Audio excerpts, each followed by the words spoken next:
trying to organize my books and I have too many. Hello friends, I'm Reverend Lisa Talbot and this is Raven Fed. We are starting a new series this fall on establishing a spiritual practice. And we're going to look at this series in several different parts.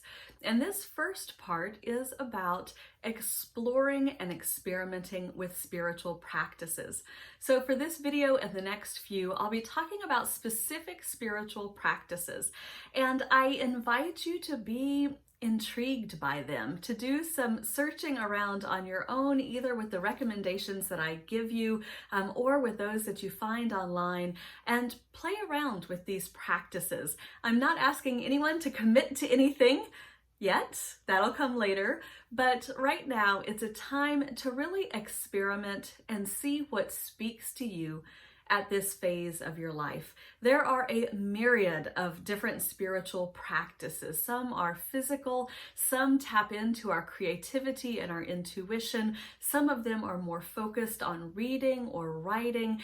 There are as many spiritual practices as there are learning styles, and it's a great way to experiment with a lot of different spiritual practices so that you can see what really speaks to you during this time in your life.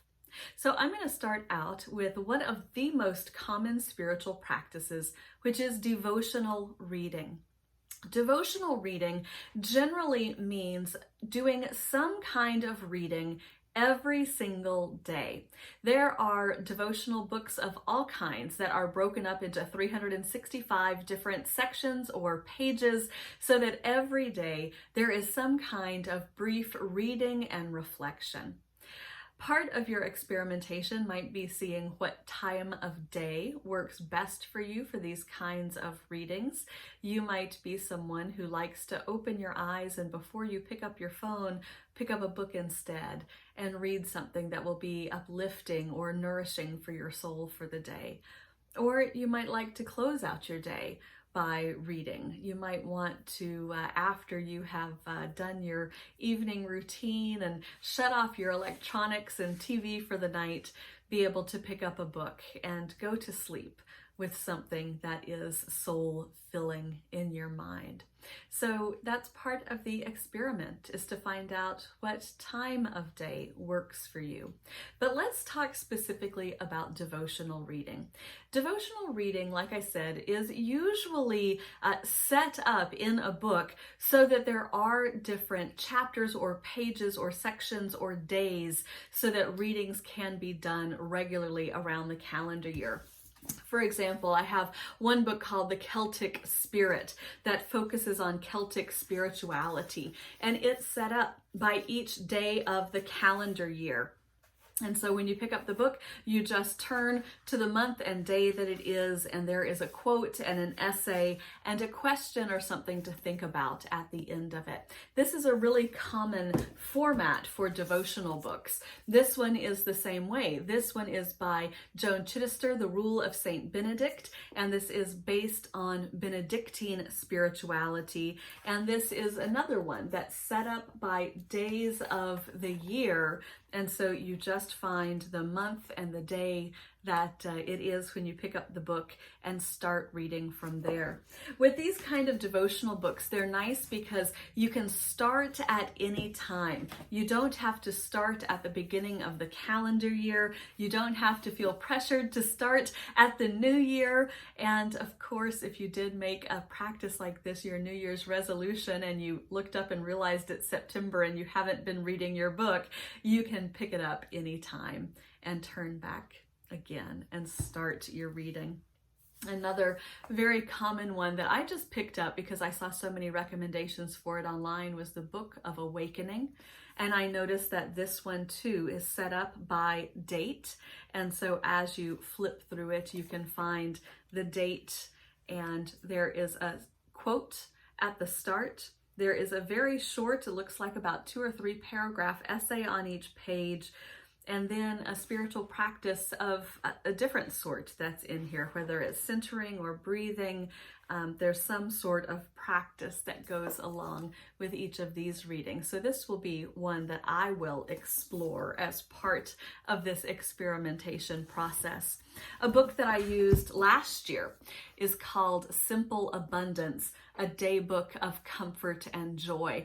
This is also one that I see online a lot as part of people's mornings or evening routines.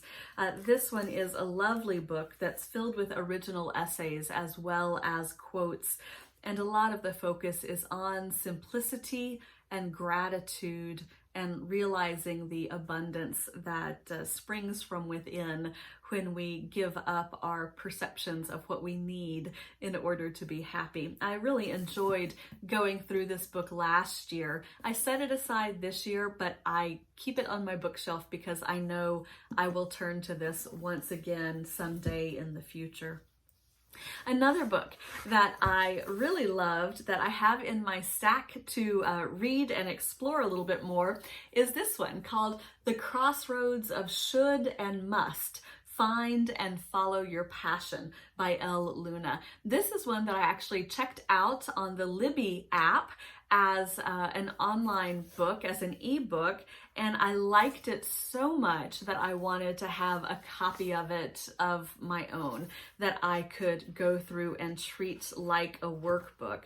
This book intrigues me. It is very unusual.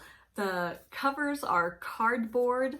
You can see that the fonts are a little bit creative and wild here. And as you go through the book, every single page is different. Some are brightly colored, some are black and white, some of them have large pictures on them, some of them just have a few words on the page. So it was difficult for me to read this as an ebook because it was such a tactile book that I wanted to get my hands on it. But this is another one that would be a great book for daily devotional reading, of just being able to take a sip at a time, read a page at a time, use in a manner that helps center, enlighten, strengthen, comfort, nourish your soul for the day. There are a couple more that I want to talk about that are favorites of mine. One of them is not technically devotional reading. Maybe I'll talk about this one as a separate practice as well. This is The Artist Way by Julia Cameron. And this book is broken up into a series of weeks and days and exercises, but this one is very much focused on writing and journaling as well. If you've heard of morning pages, this is the book where that idea first originated. And Julia Cameron does speak about art and being an artist as being in touch with our spirituality, being in touch with the creative force that is God, and tapping into our creativity every single day. And so for me, this book is devotional reading. It's something that I would turn to every day. Last fall, this was the book that I did as my spiritual practice when I got that back to school desire to commit myself to something new. And it was really powerful to read the chapters and then do the writing exercises that went along with them. So remember, spiritual practices can sometimes be used in conjunction. They don't have to be used individually. Sometimes there are spiritual practices that are very complementary to one another, like reading and writing go hand in hand. And so that's definitely a possibility.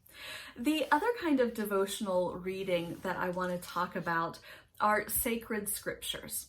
And this is also a common type of devotional reading. Now, I'm a Christian pastor, and so I'm going to use the Christian Bible as my example for devotional reading. But whatever your religion or belief system is, you have sacred scriptures, scriptures that are sacred to you. And so those would be, could be a basis for your spiritual practice every day. I find as a pastor that a lot of people will say, I'm going to read the Bible. And that's going to be their spiritual practice. And they start reading on page 1, Genesis 1, chapter 1, verse 1, and they read for a while, and there are great stories about creation and animals and plants and people, and there's these epic floods and battles and these fights, and there's all sorts of war and families and life and death and birth, and it's really, the narrative is just so intriguing. And they read Genesis and Exodus, and then they get to Leviticus and kind of scream to a halt with page after page of pretty dry rules. And that's where people stop. And the next time they say they're going to read the Bible, they start at Genesis 1:1, and the same cycle happens over and over again. And so I always recommend a slightly different kind of devotional reading when it comes to scripture study. There are a bazillion different scripture reading guides online, and I'm sure there are for whatever your sacred scriptures are, because this kind of devotional practice really transcends belief system. This is an almost universal practice when it comes to religion or belief systems. So I have a couple of different recommendations that I usually make for people when they say that they want to read the Bible, or they want to read the whole Bible cover to cover. And one of them is to find a good devotional Bible. Some Bibles are actually set up in order to be read as devotionals. My very favorite one is called the NRSV Daily Bible, Read, Meditate, and Pray Through the Entire Bible in 365 Days. This is my second copy of this Bible because I did this exercise. It took me more than 365 days. I think it took me 3 years to get through the whole thing following this practice. But when I finished that, I had loved it so much that I bought another copy because I want to do this one again. And what I really love about this particular setup is it does encourage you to read the Bible starting at the beginning and ending at the end, which is the way a lot of people like to do it. But after each one of the readings, there are some different elements that are pulled out. There's a specific verse that's always highlighted as a verse to meditate on. There is a short essay for a contemplation section that enhances what was just read. It might give historical background. It might talk about the theology a little bit more in depth. And then there is a prayer at the end. So it's a nice guided form of reading so that you don't get bogged down in the reading. There are sort of bookends along the way so that after each section, there is something to meditate on, something to contemplate, and something to pray. That's all based on what came before. So if you do have holy scriptures of whatever tradition that you want to approach, it's great to look for those scriptures that are written in a devotional format to help guide you through that. Another one in Christian scripture that I really enjoy is this one is called the Common English Bible, Lectio Divina Prayer Bible. And this one, like the NRSV Bible, is also set up to be read just a piece at a time in the Lectio Divina style. And so each section starts with what to read, what to reflect on, how to pray about it, how to act on it, and then the short segment to read. So it really breaks it up into bite-sized chunks. With this Lectio Divina Bible, you can pick it up and open it up to any page and start anywhere. There's not a consistent flow for this the way there are in some other devotional Bibles. So you can really pick and choose where you want to start and dip in and out of it. So sacred scriptures are another way of doing devotional readings, but they're not the only way. There are also secular readings that can be done that have nothing overtly to do with spirituality, and yet they can be devotions. And I certainly think about Mary Oliver's poems and how they are so powerfully devotional to me, even if they are not overtly written about theology or spirituality. Some of them are, but there are other things that you can read in a devotional way. So one spiritual practice that I invite you to explore is devotional reading. What is something that you can read each day, maybe in the morning when you first wake up, maybe when you take a much-deserved breather in the middle of the day to grab a cup of tea or sit down for a minute, or in the evening as you prepare your heart and mind for rest. And what you choose for devotional reading really is up to you, but you should think about what you want from it. Something that will uplift you, something that will encourage and comfort you, something that will nourish your soul and help you keep going through these tough times. So this week, I invite you to experiment with devotional reading. I hope that you will tell me what you have found and what you enjoy to do for devotional reading. If you have resources beyond these that you have enjoyed in the past that you'd like to recommend, please put those in the comments down below. I sure hope that you will like this video, and if you haven't subscribed to my channel yet, please do so, because we will be exploring all sorts of spiritual practices over the course of this series, and I'm looking forward to having you along for the journey. Thanks so much, and I'll see you next time. Bye-bye.